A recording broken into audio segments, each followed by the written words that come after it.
Welcome to the SpeakHer Podcast with your host, Camille, Essick, the podcast where innovators and creators connect. Let's get started.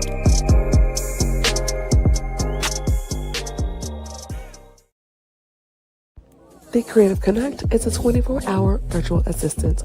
Go to CamilleEssick.com and be sure to shop the collection with stock elements and so much more. Be sure to hit that notification bell and subscribe. Now back to the SpeakHer Podcast.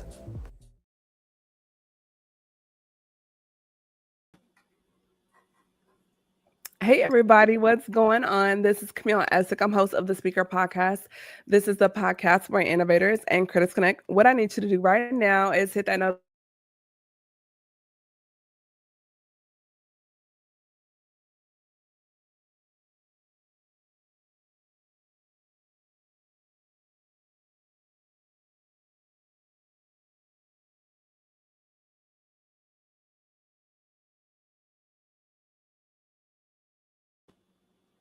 So he is actually just like Olive Garden. When he's here, he's family. And I'm so excited to have my brother and friend back. He's such an awesome person, just an awesome human all around.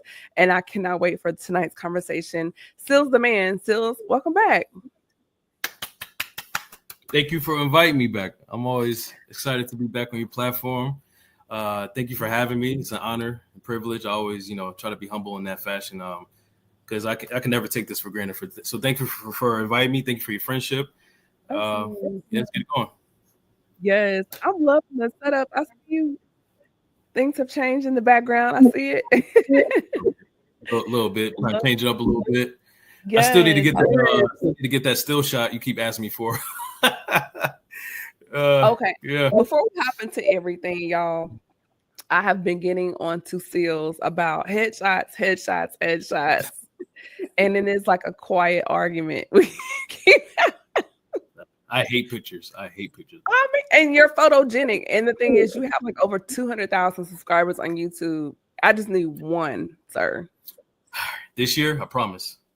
We're going to do it. No, like this month. Because you're regular. Like, all right. I'm going to try my best. Don't play in my face. Okay. Let's do it. I'm going to try it. Got it. Oh, by the way, I got your shirt on. Thank you. I love it. Thank you. Repping. So if y'all ain't got the shirt, get y'all a shirt right now on her website right now. Absolutely. Y'all.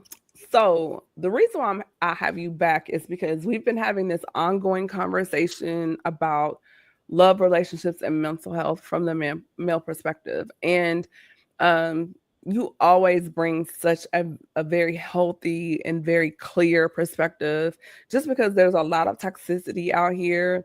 And we love to have healthy and safe conversation. And we've had some conversation offline, and I thought, man, like this would be really good to bring this online to the viewers and listeners, just to kind of see what they think and just, foster and generate some conversation. So one of the things I want to get into is, first of all, your premise with your podcast and what you do on social media. You have started this platform. It started out for your nieces, right? And it's really pretty much like a video diary so they can know what a good man sounds like and how he thinks. Yeah. So in that, can you kind of unpack as we get into this conversation, Sealz, like how you treat her, the woman of your life, your girlfriend or your wife, how that points to your relationship with God? Or should women take a note of how she's being treated in his alignment with God? How does that play out? So I do believe that if you are with a man who is a man of faith, that your love has to align with God first and foremost, because God is the ultimate symbol of love. And if you are with a man who is God-fearing, that love has to start there first. That is what I look for in my woman. Because I know how strong I am and convicted I am in my faith. So I have to be with someone who is equally yoked in that, right? I've been there when I've been with women who, are atheists or don't really,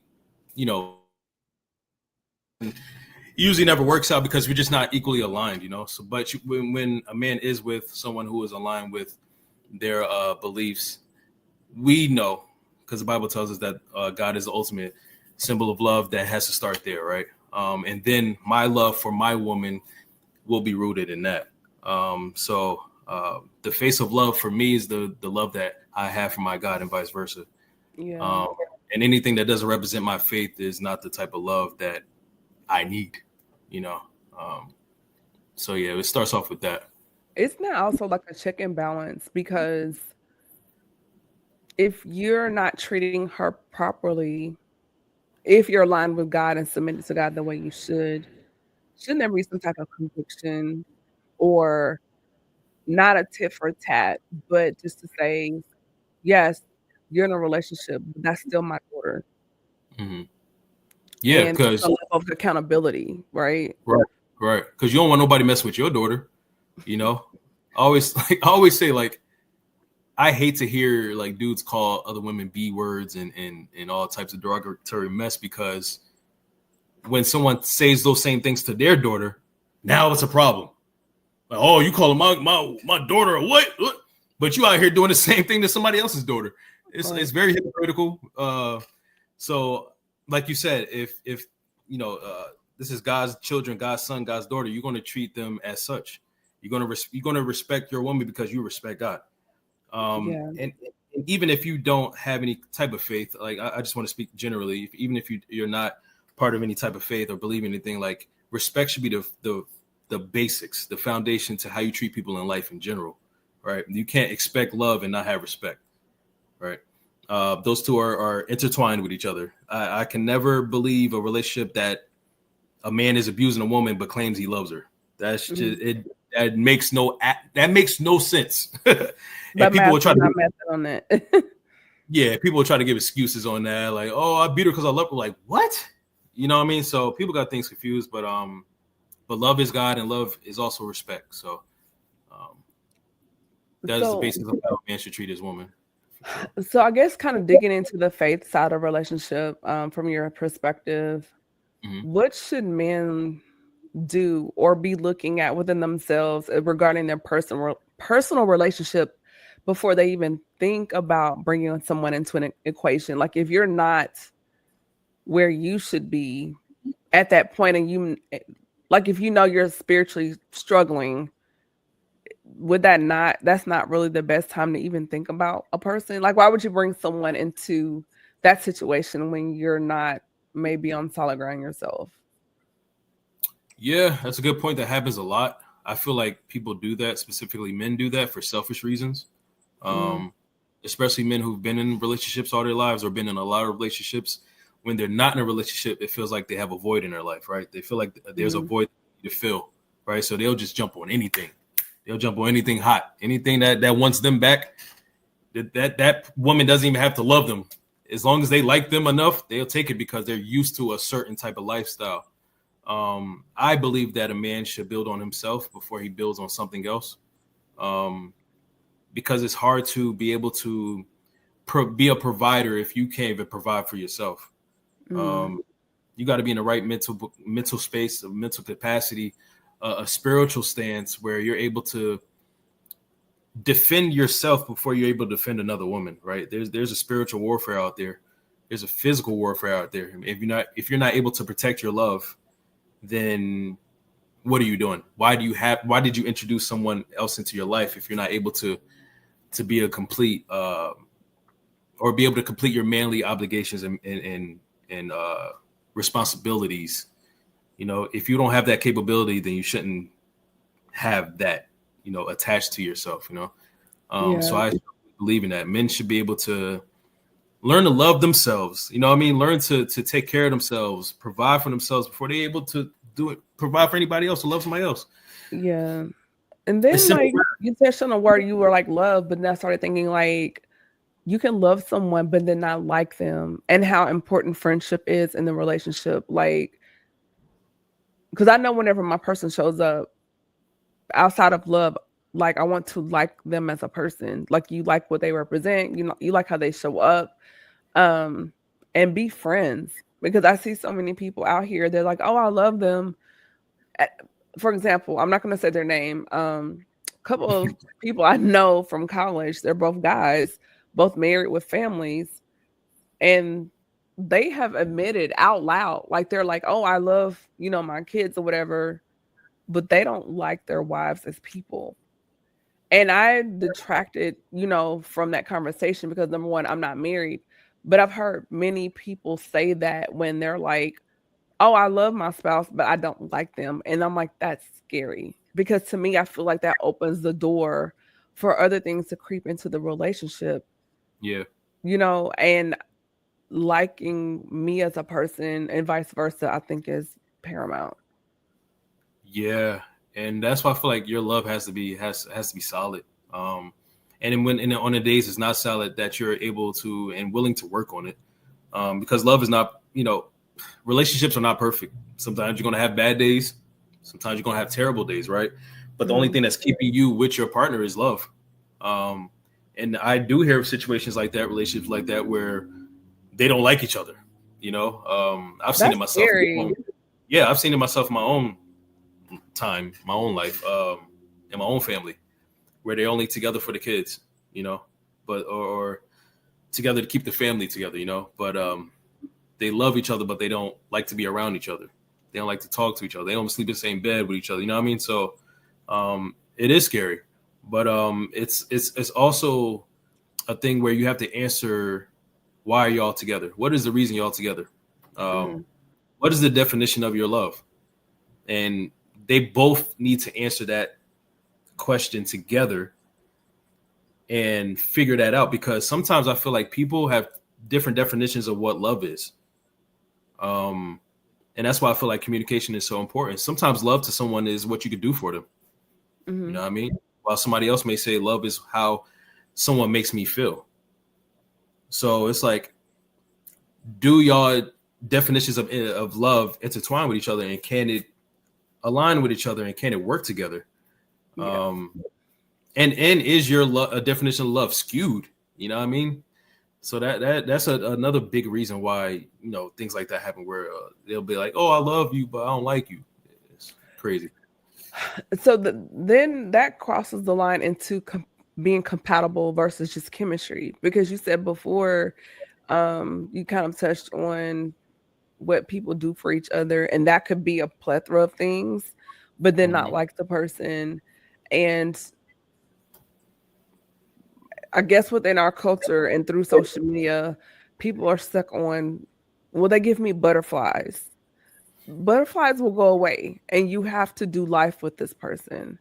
Yeah. And I guess, and maybe, you can unpack this too, but when I think about being compatible, I think about how you handle adversity. How do you handle moments when you're feeling discouraged? Do you have words of wisdom? Do you have anger management issues? When you get upset, are you punching walls? Or do you go off and leave for 2 days and nobody can hear? Like, how are you handling life? Versus chemistry is just the butterflies, you feel good, you hear vibes and energy. That can change on a dime depending on what's happening in life.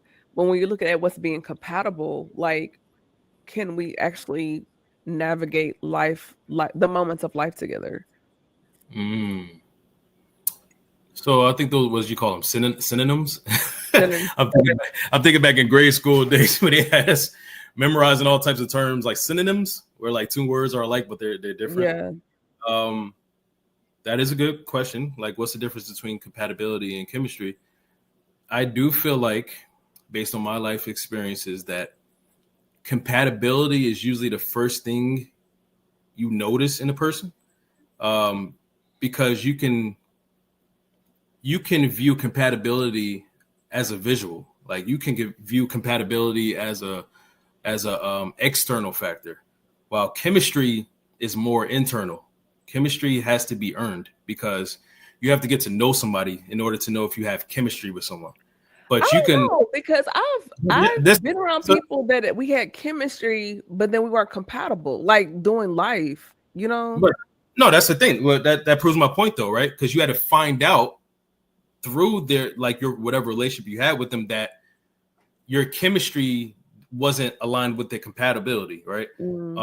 Like, I can look at someone, right, and say, oh man, they got a similar style to me. Their style is compatible to mine, right? But that's compatibility. I don't know who they are. Chemistry is I know that person. We vibe well. Like I can actually have a conversation with that person and feel fulfilled, right? That's not necessarily compatibility, but it's like almost like a energy between a two. That's how I feel. And I guess that ties on even how we define each word, which also changes how we view it. Because the way I'm viewing being compatible is not external. I'm thinking more as far as navigating. Because for example, my ex, we had chemistry, but in other areas we were not compatible because of morals, the moral compass, and values, character, integrity, very different. Yeah. So, and I guess for us, you and I guess in the conversation it's flipped, because when I hear some people say they're compatible, I guess within this scope of this generation, they're thinking about how we look together in public and social media, and we have, you know, same level of education, you know, those things on paper. But that's external. That's external. Those are external things. Yeah, that's what you said, that you said it's external. But for me, I'm looking at it on a deeper level beyond just the paper, because I have looked at that and said, oh, we're compatible. But when I got to the core of that person, we weren't compatible. Right. But there's also, it was freezing a little bit. It's also different levels of compatibility too. That's what I was trying to break down too. Like there's visual compatibility. There's relationship compatibility. They even got like horoscope compatibility. You know what I mean? Like, yeah, that's crazy. You know what I'm saying? based on what time and what month you were born on. Like, oh, you're a Taurus. I can't talk to you. Yeah, you're a Taurus. I'm a Leo. Like what?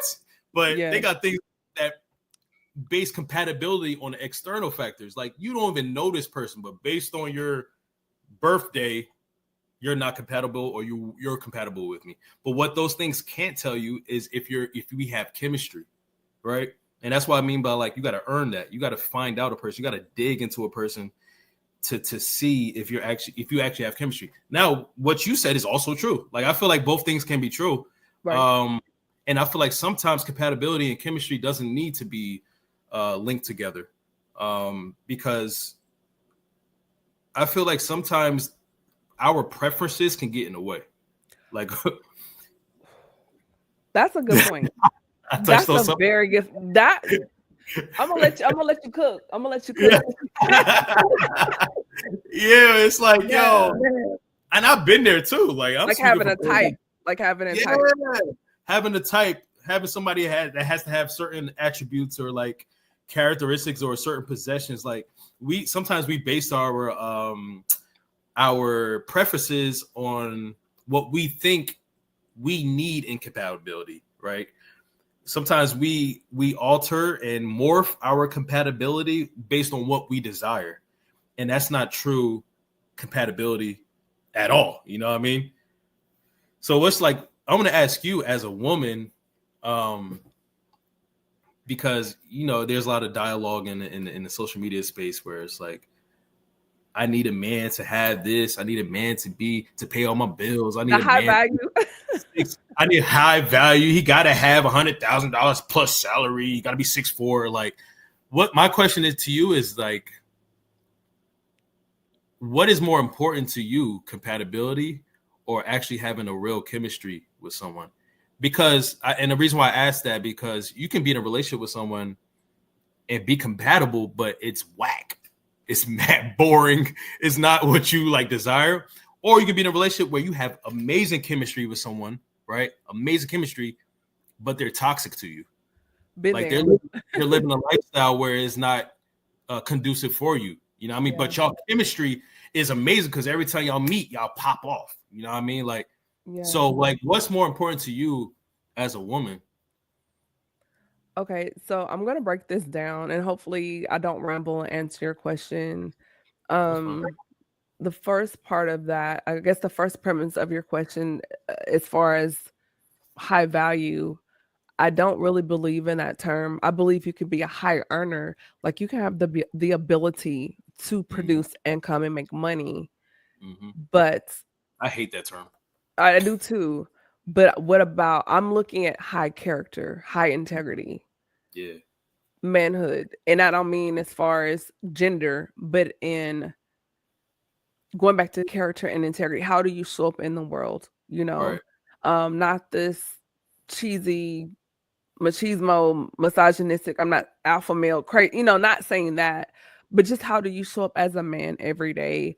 If we were to take away all of your accolades, all of your awards, your accomplishments, all the people you know, and strip you down to just like an onion, just to the core of who you are as a person, who are you? Yeah. And are you the type of man that if we got married and have a child, are you the type of man I would want my son to be like when he grows up? That's what I look at. Are you the type of man I would want our son to be? Strip all the stuff away. And that's the first part. As far as compatibility and chemistry, a little bit of both. Because of my faith, I don't want to marry someone that's agnostic or an atheist, because if we're going to raise a child together, we have to be on the same page. That way that child is not getting, he or she's not getting two different doctrines. Even also in terms of like, how will we handle discipline in the home? There's got to be some alignment there. If you come from an abusive home and you want to bring that same technique into the house, that's not going to work. Discipline, yes, but to the point where it's like abuse, no. Sometimes things just weren't a conversation. Like, why are we yelling at each other? We can disagree, but yelling, we can disagree, but not be disrespectful. We can disagree, but we're not weaponizing secrets and going into the vault. And well, that's why, like, we're not doing that. We can disagree, but we're not going below the belt. And you're trying to break a person's psyche just for the sake of winning an argument, right? So when we're looking at, for me, being compatible and having chemistry, I say both, but I'm looking at the foundation of who you are just as a human being, or who are you just to be a man of God. And when I say man of God, I'm not like saying preacher, bishop, whatever, but just someone that's submitting to God. You know what I'm saying? And then also there needs to be some chemistry. Like if we're married, I want you to want me and touch me and vice versa, and we're not sleeping in separate rooms. Or and chemistry is not even just sexual, but just if I walk in the room, you already know like something's up, like she's not herself today, or you can feel my heart and go, talk to me. What's going on? You seem a little down today. What's up? And we, and that I think that comes with being having synchronicity too, right? Being able to discern each other. And I think that's where the chemistry piece comes in. And maybe we can swap that word out too. Just having the discernment to know your person and know like, or if you're, let's say you're having a bad day or something. And I'm like, what's up with you? And you're like, but I know you're not blowing me off. It's just that you're still trying to unpack how you feel and process it. But I know later on you'll come and talk to me about it. And I don't take that personally. Like, I don't know why you won't talk to me. It's like, because I know you, because we have friendship and we don't just love each other. We like each other. You know me and I know you well enough to know I'm going to give her a moment. I'm going to give him a moment to process those feelings.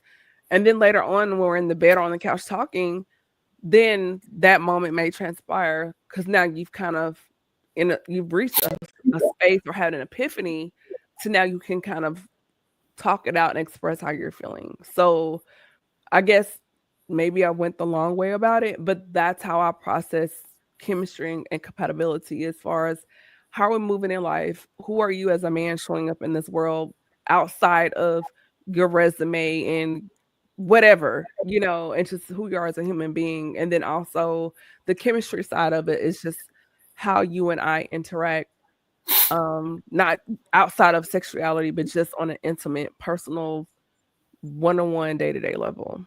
Exactly. Yep. I like that answer. Yeah.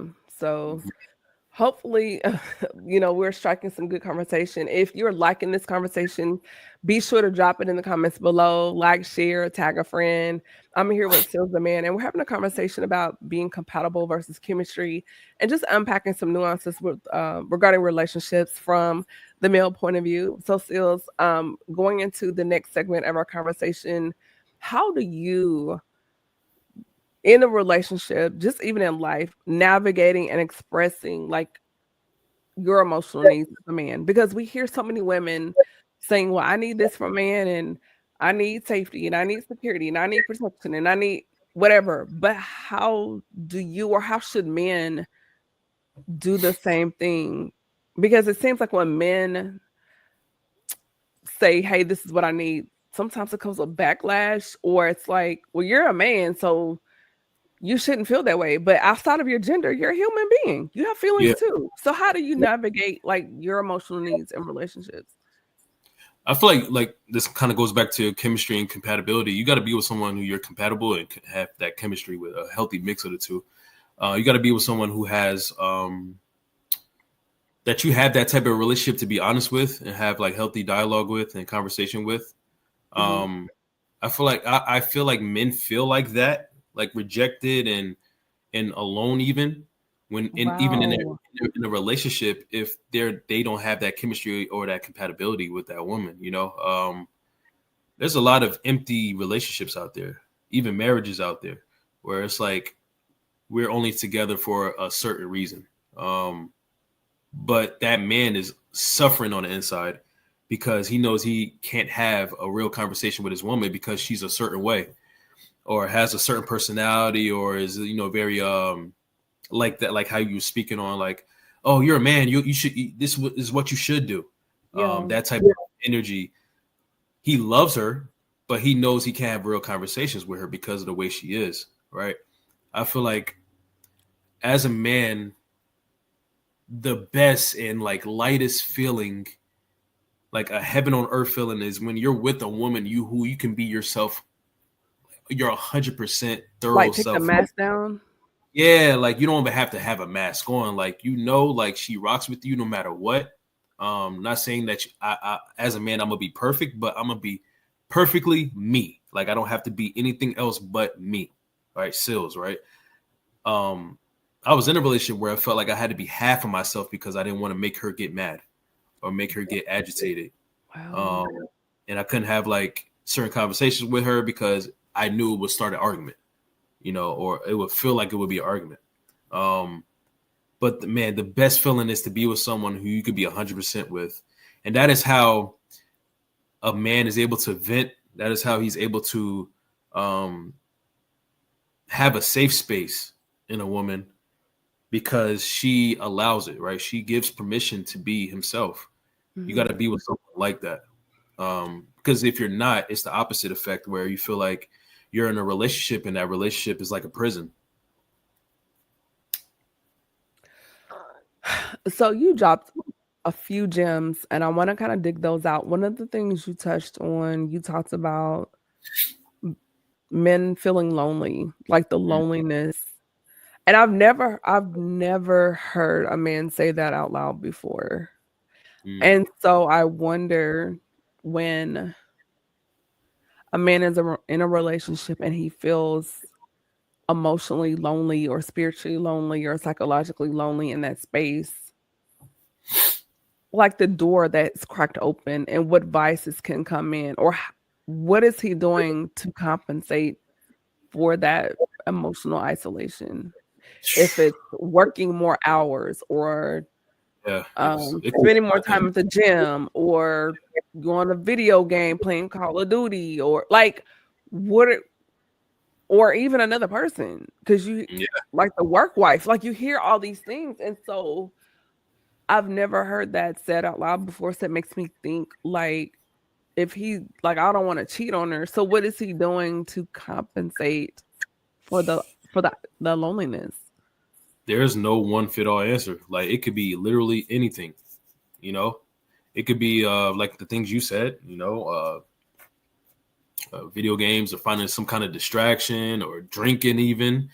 That man can go, he can drown in his vices, You know what I mean? He'll find anything to distract him for the fact that he feels alone. And the worst type of alone is when you're alone with someone else. Like that's that dangerous, kind of like, right, in a relationship. It's an oxymoron, but it's a dangerous one because it's like, man, what am I doing? The point of me being in a relationship is to not feel alone. But there are people out there who feel more alone in their relationship than a person who's actually single. Because you could be single and be ultimate, like you could be free. You could be single and feel like you have no burdens, no chains on you. But you could also be in a relationship where you feel like you're alone, where you feel like you're in a prison, you know? So the answer to that, it could be anything, which makes it super dangerous, you know, depending on what the person is fighting or what they're struggling with, or it could be vices, it could be drugs, it could be anything based on who that person is and what their desires are. It's dangerous. And then you were touching on your personal experience. So then I guess in that, when you're on those emotional eggshells, goes back to the friendship. Like, we should be able to talk about, even if it's an ugly conversation or a hard conversation, but curating an environment, though, even though the conversation may be hard or difficult, whatever, that we can have the conversation and I still feel the way I feel about you. It's just exploring that other emotional side of each other. And sometimes it's okay to not, because you're not going to agree on everything, and that's fine. And I think with social media, it's like everything has to be matched, like match, perfect. And it's like, it's not like that. I start getting nervous if I don't get an argument or some kind of like disagreement with my woman, because like it's like, this seems too good to be true. Like, you have to not agree. Like, I'm not saying there must be conflict, but you're two individuals coming together. Yeah. And so you're gonna have different of opinions. And if you don't agree on certain things, that's gonna mean throw away the relationship. Like, I like the Warriors, you like the Lakers. I like, she, you know, just, and I'm using that in a comical sense, but you know what I'm saying? There are going to be things that you don't agree on. Yeah. But there has to be enough common ground that you're willing to go forward in the relationship. Yeah, because and also, like, you don't want to be in a relationship where you're with a yes man or a yes woman, because you're never going to have real conversation. Like the real conversations happen when there is discomfort, where you're talking about something that could be really uncomfortable. You know what I mean? But those type of conversations are leading to some type of solution. Like, you're having those conversations to solve something or to figure each other out more, you know, get deeper into who you are, you know. When you having these fake conversations where you're just saying, yeah, or, you know, you just agreeing to everything, you'll never get to know me and I'll never get to know you. And it's like, once again, what are we doing? You know? Yeah. So, and this might be just a silly example, but I think about my grandparents. Before my grandmother died, they were married for 53 years, right?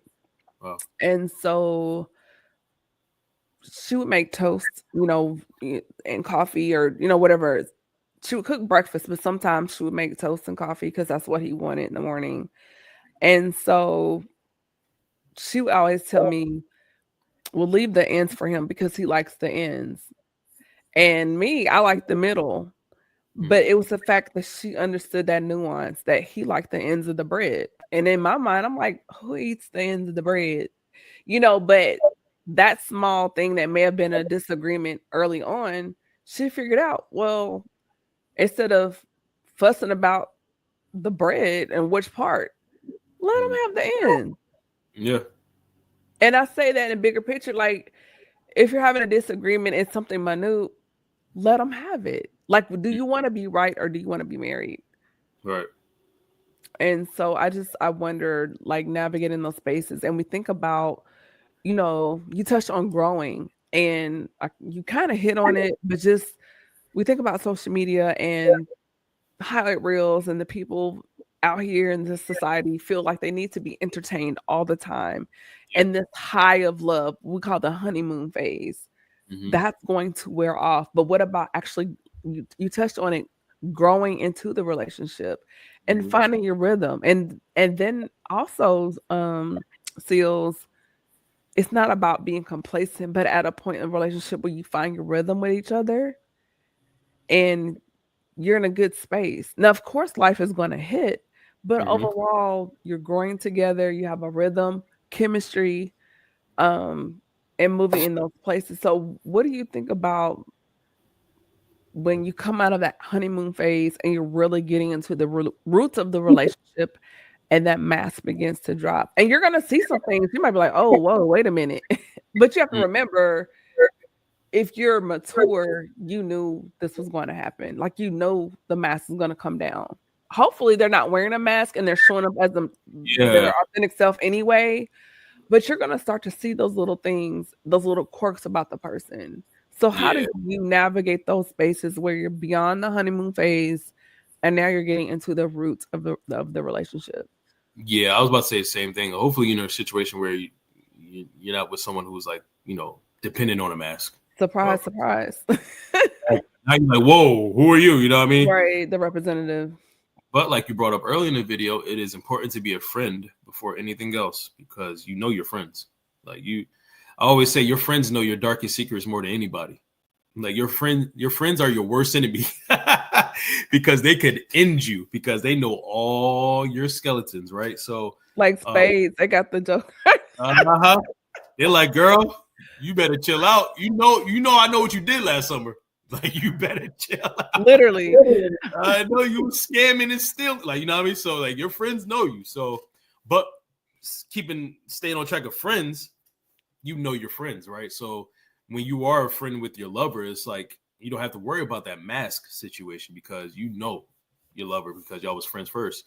But if you are in a situation where, as you said, go through the honeymoon phase and they start to reveal themselves more, once again, I just feel like that love is what's going to keep y'all together when you start to see things that you don't necessarily agree with, or you've never experienced before, and now it feels weird to you, or you feel uncomfortable because it's different to you. That love is going to be that foundation for y'all to make things work, right? If it's a healthy love, that love is going to remind you, like, hey, I'm going to stick through this because I know her heart. She knows mine. Mm-hmm. We decided to be together, so we're going to make this work, right? As long as there's no negative connotations, abuse, or anything like that. We're talking about like real healthy love here. Right. When she starts or he starts to put down that mask, you're going to see some things or hear some things, or you're going to be like, whoa, I need you to clean up your clothes after you put them out. Like, I need you to stop leaving dishes out after you've, like, that's where communication comes in, right? Yeah. Because and you have a day, but if it's like you're just nasty, then that's a different conversation. Yeah, and that's hard to hide too. Like, nasty, that's kind of hard to like not see the flags in the beginning. You know what I mean? Yeah. Like, so those outstanding type of problems, like, that's why you need to have your radar on and not be so like infatuated and butterflies and all that, because sometimes infatuation and butterflies will blind you from the real, like the reality, right? Yeah. And now you're years in deep with this person in a relationship or a marriage, and now you're starting to realize, like, oh damn, I've been and also navigating, just debunking those unrealistic expectations to expect she's gonna come out looking Instagram ready every day, or he's always, like, okay, I go to work, but if I'm here, I may have on Hillman sweatshirt and some joggers, or like, you're a real person. You're not photo shoot ready 24/7. Yeah, that's not a real thing. That's not a problem to a real man. Like, I always say, men are pretty simple creatures. we really are. Like, I actually made a video on that. It's like, as long as you're a real person, I mean, I could care what you wear. I could care less. Like, as long as you remain you, the one I fell in love with, I could care less. Yeah, there's just so much. And the reason why we keep having these conversations is just there's so much toxic conversation out here. I hear it because we're both in the digital podcasting space, so we kind of keep our ear to the ground to see what's going on. Yeah. And it's just insane how even with this whole pop the balloon, like, it's so superficial. And I'm like, what? Cringy. But I'm like, what about the root and the core of the person?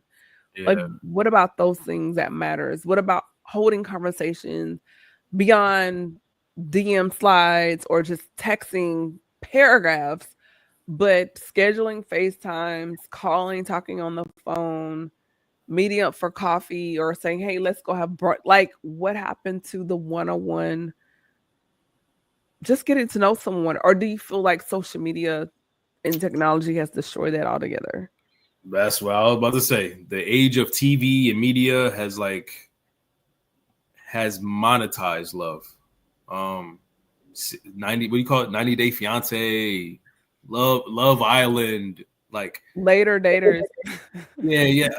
It's so many I can't even catch up, right? Yeah. So TV, media, social media has monetized love, and that has taken away from real, just basic love. You know what I mean? Like sometimes I watch movies and from the 80s and the 70s and stuff, and I'm just like, and they tell the stories of how, a love happened, and it just seems so real and simple. There was no technology. You actually had to meet someone in person to that effort. You know what I'm saying? Like, and figure them out and fall in love with them. Now it's monetized where everything's for show.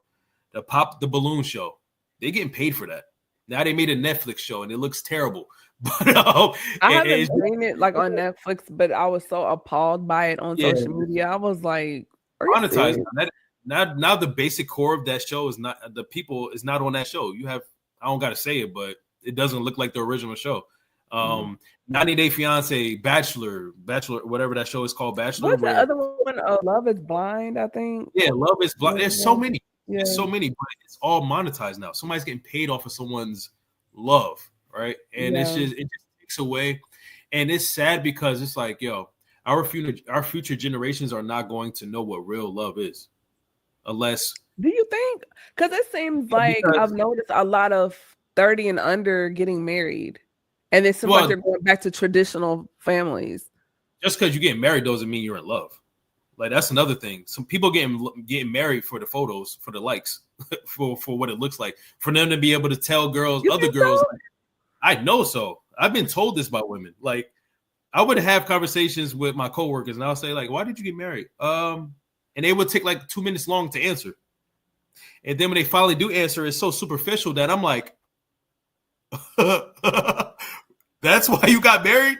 You know what I mean? So I had a woman tell me that she got married because her parents said her parents got tired of her being single.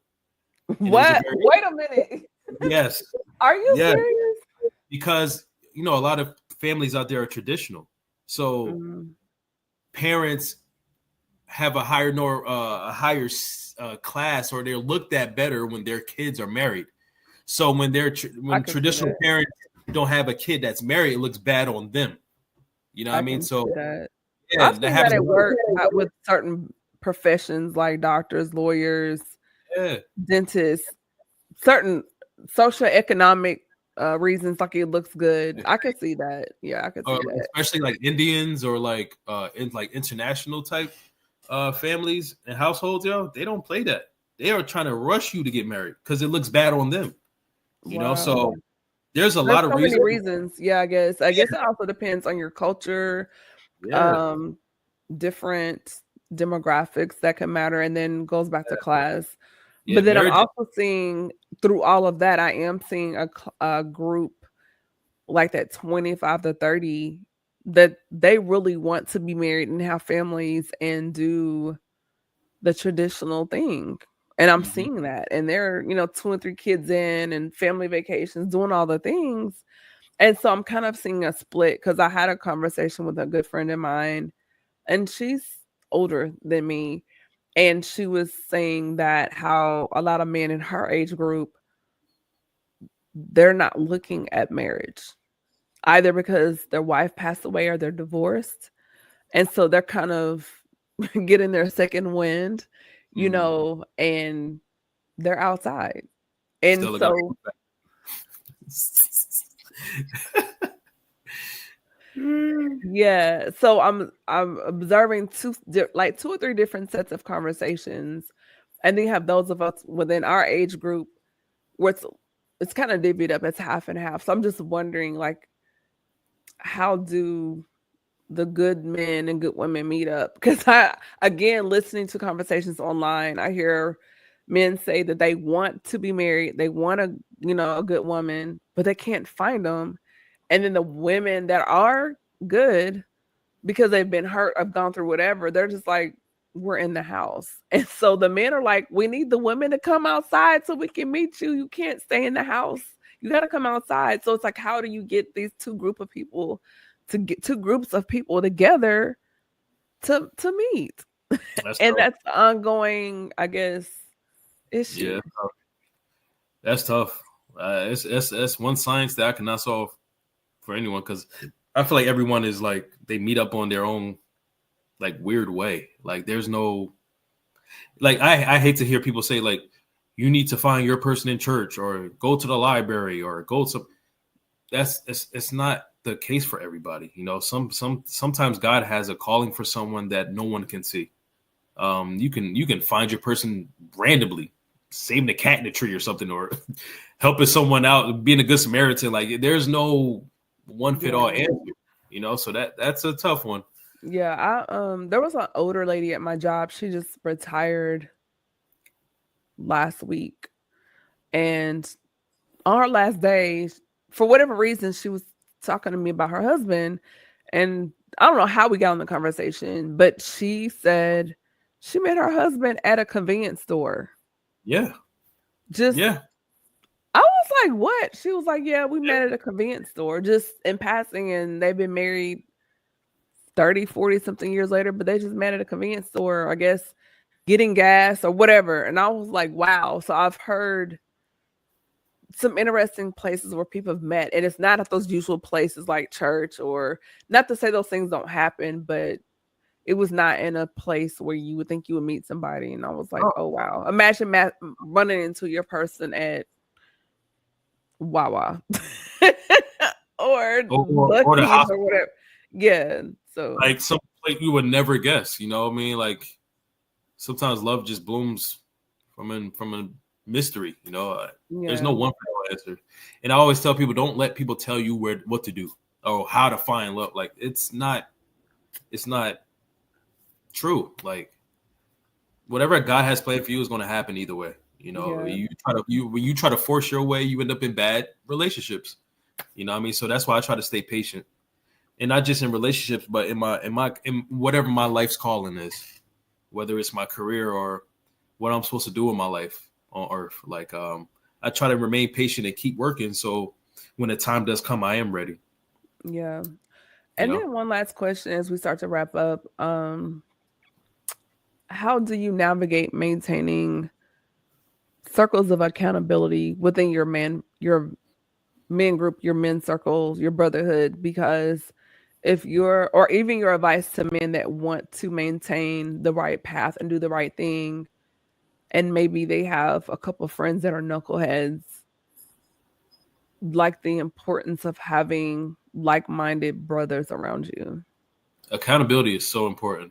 Oh my goodness. I had to hold one of my brothers accountable like the other day recently, because he was about to do something that he would have been no good. Let's just say that. You have to be around some real ones. Like I always say, if you're not around a friend that can tell you when your breath stink, if you are not around a friend that can tell you like, bro, you need to like level up, like you need to stop doing what you're doing, those are not real friends. A real friend is not a person who's going to say yes, yes, yes, yes to you all day, every day. A real friend is not a person who's going to just be around on the good days when you get paid or when y'all trying to turn up. Those are not friends. Those are associates. Mm-hmm. A real friend is a brother or a sister. And my theory on my mindset on what a friend is that if I'm able to call you my brother or my sister, you are my friend. If I'm not able to call you my brother or my sister, you're my associate. Because my friends turn into family. That's just how I look at friends. So, and I know my family is going to hold me accountable. Associates ain't going to tell me nothing. What can an associate tell me? You know what I mean? So it's like I know you're holding me accountable because you love me. And you want the best for me. and I could And not depend to on throw the friendship away if you call me out. Yeah, that's on you. If you decide to lose a blessing in a friend, that is on you. Yeah. And especially if that thing that they're holding you accountable for is true. You know what I mean? If you out here wilding and you married, or you out here doing drugs when you know you are smart enough to be great in this life, Mm-hmm. and you decide to lose that person because they made you feel bad, or they expose those things to you, that is on you. That is your loss, and you got to be careful when you lose friends because you might not get another real one. Right. You know, I feel like not just every man, but every woman should surround herself or himself with people who are going to say no, who are going to hold them accountable, who are going to keep it real with them, because otherwise they are not friends. Yeah. And there's some people I've known for years, and where I was in that chapter of life, we weren't compatible as friends now like we were then. Mm-hmm. And not that you fall out with people, it's just you grow apart. And sometimes if you have those friends that are still wanting to operate or live their life in this path, you're like, no, I can't live my life like that anymore. And you're over here, then you've got to put some distance, especially if they are committed to their path and not wanting to change or mature or grow. Yeah. And not that they're just terrible people, but if it's not aligned with your purpose or your call in your life or your assignment, it's like you may not be bad, but you're not good for my purpose. Yeah. So I got to leave you here and go forward. And that's the scary side of growth, right? Like, it doesn't mean you're a bad person if we no longer friends or we no longer close how we used to be, but that's part of growth. When you grow, you have to get rid of things to expand. Like, I can't wear the same clothes that I had 25 years ago. Those clothes aren't bad clothes. They're not bad quality clothes, but I can no longer fit them. And, you know, I don't know if you know, but I'm a plant dad. I got like 20 plants in my crib. What? You're a plant dad? Yeah, I've had plants for years. Yeah. What? That's actually a good character trait, but yeah, it is, because you care about you're nurturing. Exactly. You care about something outside of yourself, right? But I know I cannot fall in love with the plant I bought, because it's not going to be the same plant in 10 years or 5 years or 1 year. It's going to grow. It's going to be different. It's going to change, you know? And that's the part of growth. It's a scary part of growth. You're not going to be the person that you are today in the future. And that's what's supposed to happen. Because if you are the same person that you were in a year or 5 years or 10 years, then that's a problem. You know, if my plant is the same small plant that I bought, I'm taking it back to the store because something is wrong. Yeah, that means your air is very clean too. Yeah, I expect it to grow. You know what I mean? So that's what happens with friends too, man. Like, and it's sad. Like I've realized that with my hometown friends. Like, me and my hometown friends were mad close. We grew up together from Pampers to, you know, high school graduation. But I realized when I went to college and I graduated college, we were no longer that close. And now I had a new set of friends that I made in college and I felt I resonated with them more because they were relative to the point that I was in my life, you know, at that moment. And it doesn't mean that my hometown friends are bad friends. Like, we're still cool. We're just not as cool as we used to be. Not as cool as my current friends that I made in college, you know? And that's part of growth. That's part of growth, man. Nothing stays the same. Absolutely. Well, this has been a really good conversation. And it just seems like we always have awesome talks, and it keeps going deeper and deeper. And I love that, just because I just think it's so important to have healthy and safe conversation, especially when it comes to relationships and personal growth from the male perspective. And that's why you're one of the people, one of the men that I know in my life to have these talks with, because we need more of it. We need more men like you in front of the people, so they know all men don't think like that. All men don't talk like that. And there are some good Black men out there. So thank you. And also, I'm not perfect. That's another thing. I'm you know me. Oh, none of us are. I'm a humble guy. Like, I try my best to take compliments, but I'm getting better with that, right? I feel like, and this is my message to men too, right? My YouTube channel is talk about the basis of my YouTube channel is to talk about good men and decent men. Yeah. When I say those things, I'm championing the effort that men put into becoming better men, right? Mm-hmm. I'm not saying just because you're a good man or a decent man that you're perfect, right? My goal when I speak, I'm speaking for myself too. My goal is to become better every single day based on the decisions I make in life, right? You don't have to be perfect. You don't have to try to be perfect every single day. The thing I always implement in my life is to try to be at least 1% better every single day. That's it. Yeah. That's it. Small things, right? So even for women, you don't have to be the perfect woman, right? Just try to be the better version of yourself every chance you can get. Mm-hmm. That's what makes you good. That's what makes you a decent person. Yeah. Not that you're perfect, that you know everything or that. Just try to be a better version of yourself. That's it. Yeah. Growth. Absolutely. And I always say one of the hardest conversations to have is trying to have a conversation with someone that already knows everything about everything. Right. Now Like, you just sitting there. be teachable. Like, be open-minded. Like, we can learn from each other. And you're not the SME. You're not the subject matter expert on everything. Nope. Like, and when I meet individuals like that, I make a note because actually that's a sign of insecurity. Yep.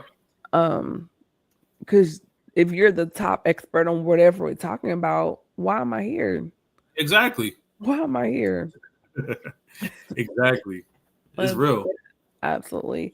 So before we wrap everything up, Sealz, do you have any last minute takeaways or nuggets for the listeners and viewers? And then what do you have coming up next? Do you have any books, anything coming out? And then where can people reach you on social media?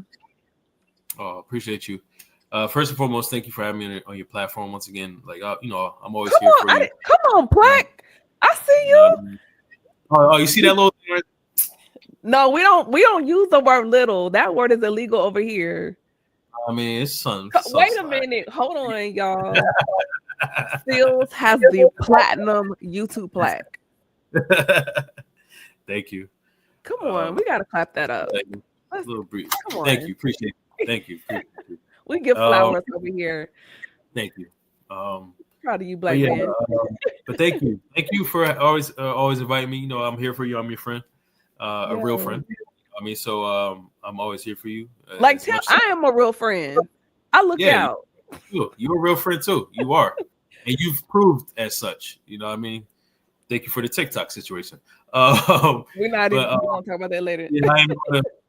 Anyway, but I'm proud of you. You're consistent. You're the most consistent person I know. I've told you that before. You do not play around with this industry. Like you inspire me to keep going. And on the days I don't feel like making content or just being out there, and I'm proud of you. A takeaway from I would say that just on my heart right now is to tell people to try to find another avenue. Try to find other avenues of your normal reality, right? I find that I get bored easily, and getting bored easily can make you depressed. It can make you feel lazy at times, lethargic. It can make you uninspired. Try to find another avenue of creativity, another avenue of income, even another avenue of how to be active in your life, because life can get stagnant real quick. It could get real static. And now you find yourself in a space where you just feel confused and you don't know what to do. Try to stay busy. Like try to stay active in your calling. And if you don't know what your calling is, just try to stay active so that it may hopefully lead you to your calling and that fulfillment and that purpose in something. I find that people get depressed when they feel like they don't have anything to do, or they get depressed where they feel like they don't have any friends, like real friends, or try to find different avenues. Get outside of your comfort box, right? Get outside of that normal reality that you have and get risky. Like this world that God has provided us is too big to be sitting in the same place physically and mentally, right? So try to be open-minded, like you said earlier. Try to be open-minded, have new perspectives. Don't be so closed in. try to find a new avenue in your life, and that will help you. Go to the library. Like, go to the park. Go to the park. Yeah. Go to the city. If you're near a major city, just walk around and talk to people. Yeah. You'll be surprised how many people don't actually talk to other people outside of their family.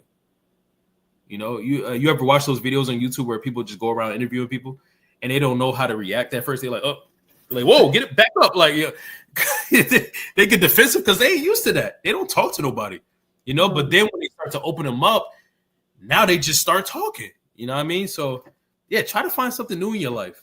Yeah. Don't be scared. It's like people, they're more transparent with strangers than people that they know. They'll tell a total stranger all their business, but then people you've known your whole life and they don't know a tenth of who you are as a person. Exactly. Because there's no bias. There's no like attachment. Sometimes there's financial attachment. You know, now you act in a different way because you owe somebody in your family something. Like with strangers, you're with a blank canvas. So no dog in the fight. Yeah, no dog in the fight. I'm gonna tell you everything because I might not ever see you again. You know, so yeah. For sure. Great. And then do you have like any new episodes dropping, books, product merch, other ventures? Like what's going on in your world? So I am working on something. I am working on a new channel. It's gonna be more about personal development and self-care, self-healing, spiritual enhancement. Like I want to get outside of the just relationship with people portion of life and start talking about the relationship that we have with ourselves. So I'm gonna start. I'm creating another channel on that soon. Working on it, and I'll let you know. You know when I get popping. Really cool. Yeah. Congrats in advance. Thank you. Absolutely. Well, everybody, we have wrapped up the month of May. I cannot believe May is gone. We're about to slide into June, my birthday month. Hey. And this 21. 21 coming up. We'll talk about that after the show. Yes, we'll talk about that after this. And then we're going to, I'm brown and I'm blushing. Y'all, and we're going into Memorial Day weekend. So y'all be safe.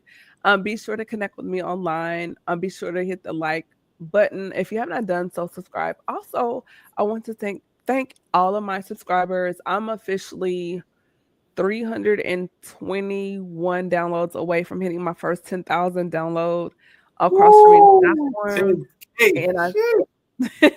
And I checked on my dashboard a couple days ago. The SpeakHer Podcast is literally, we're streaming everywhere. We are now in 991 cities and 51 countries, streaming globally. So I'm very excited about that. First of all, shout out to Germany. I don't know who is in Germany listening to the SpeakHer Podcast, but I was looking at the numbers. They're running it up. Right. And behind the US, my next section of listeners, viewers, subscribers are in Germany. So I want to shout out Germany. Wow. Thank you. I don't know any German, so I'm just going to say it in English. Thank you, Germany. Whoever's over there. We appreciate you. Yeah. So with that being said, be sure to connect with me online. I'm on various platforms such as iHeartRadio, Spotify, and Pandora. Be sure to hit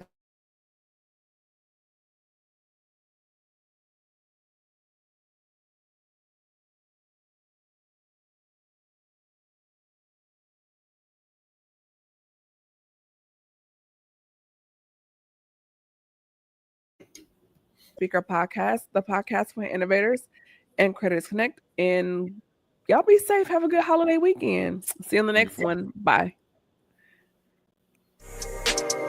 Thank you for tuning in to another episode of the SpeakHer Podcast. Be sure to follow Camille on Instagram at camille.essick, Facebook at the SpeakHer Podcast, or www